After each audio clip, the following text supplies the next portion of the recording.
we've got this video from Fox News here. It says Trump vows retaliation after deadly ISIS attack on U.S. troops. Now to this, President Trump warns of serious retaliation after 2 U.S. Army soldiers and 1 U.S. interpreter were killed by a lone ISIS terrorist in an ambush attack in Syria.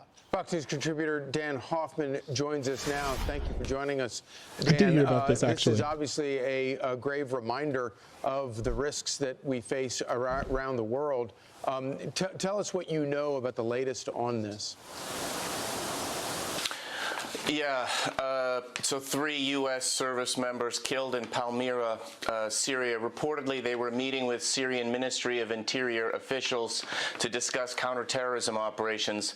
What I can't emphasize enough, and this is based on my own experience at CIA serving in war zones alongside the U.S. military, is counterterrorism is really reliant on human sources and on engagement with our close government and non-state actor partners so that we can detect threats way out, in this case in Syria, before any harm is visited on our homeland.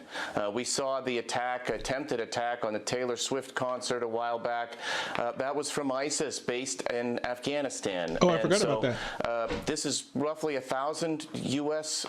Soldiers out there on the front lines, God bless them, protecting us here in the homeland. They're not engaged in nation building and democracy building and those sorts of things. They're just out there to protect Americans, and that's what they were doing. And so I think we'll be looking to honor their memory by, as the president said, taking the fight to ISIS. There'll be some retaliation, and they'll look at this incident, this terrorist attack itself, and look for opportunities to ensure that this doesn't happen again.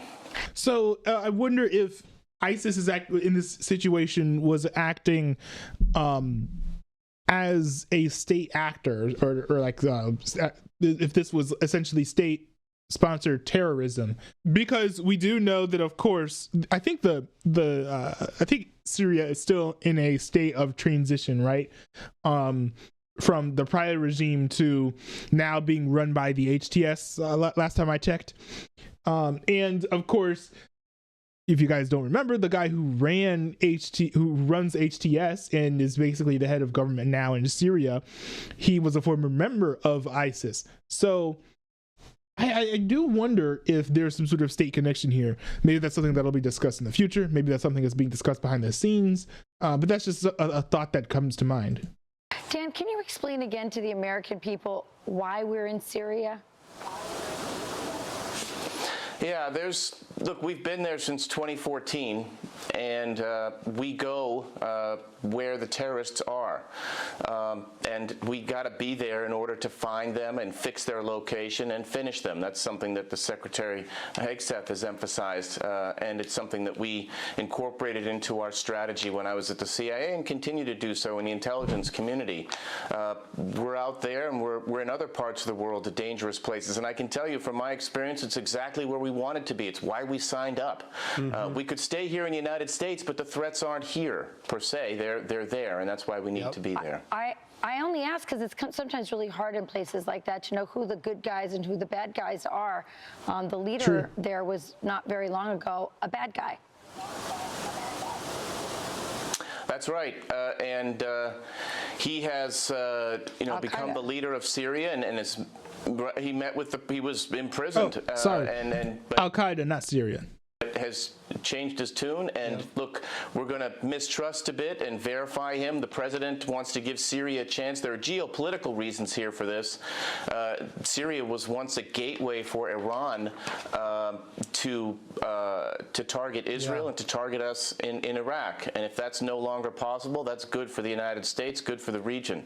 Well, we'll be following this. Dan Hoffman, as always, thank you for your insight. Thank you, Dan. I'm Steve Doocy. Interesting. I'm Brian Kilmeade. Yeah, so I know that Trump said that we're going to retaliate. I'm really curious to see how that's going to take shape. Hopefully this isn't something that escalates into something greater because of how much leverage the United States has over Syria, and also the relative impotency, I think would be the right word, of ISIS. I'm not sure if ISIS would even kind of have the manpower to retaliate in a meaningful way, but we'll see how this shapes up. I really hope this doesn't become a greater conflict because, we don't really need more wars in the United States right now.